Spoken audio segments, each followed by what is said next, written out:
EZCC সেখানকার ঠাকুরের মধ্যে বা সেখানকার ভাবনার মধ্যে কি থিম রয়েছে না সাবেকিয়ানা? কিসের জন্য মানুষ সেখানে যাচ্ছেন? আমাদের সঙ্গে সরাসরি রয়েছেন ইজেডসিসি পুজো থেকে আমাদের প্রতিনিধি অর্ণব মজুমদার। অর্ণব, ইজেডসিসি এবারের পুজোর বিশেষত্ব কি?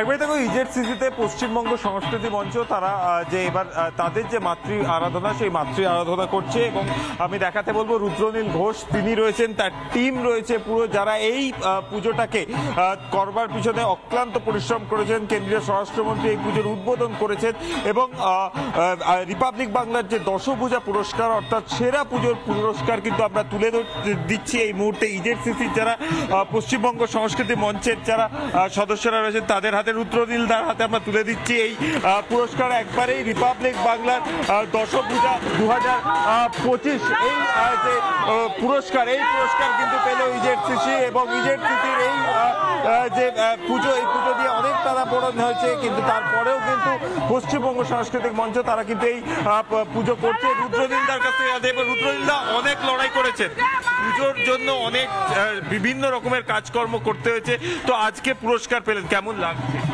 দেখুন, এটা মায়ের পুরস্কার আর সবার পুরস্কার।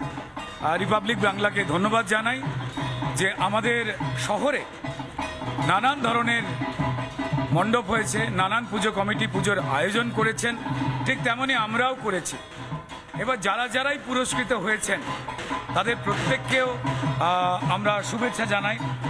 শুধুমাত্র আমরা নয়, বাকি যারা অন্যান্যরা অক্লান্তভাবে পরিশ্রম করে সকলে মিলে জড়ো হয়ে পুজো করছেন তাদের প্রতিও আমাদের অভিনন্দন রইল। এবং আমরা খুব খুশি যে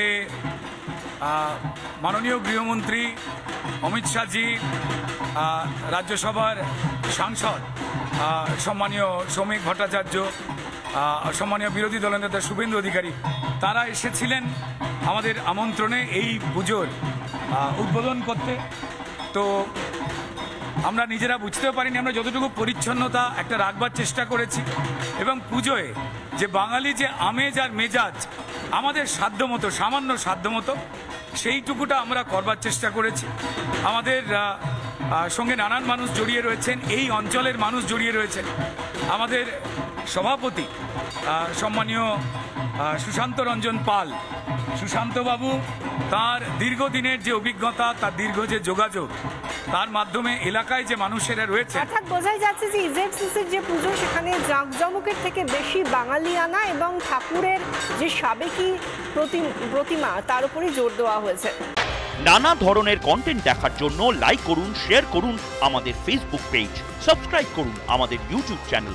পাশাপাশি অন্যান্য ব্রেকিং নিউজের জন্য অবশ্যই চোখ রাখুন রিপাবলিক বাংলায়।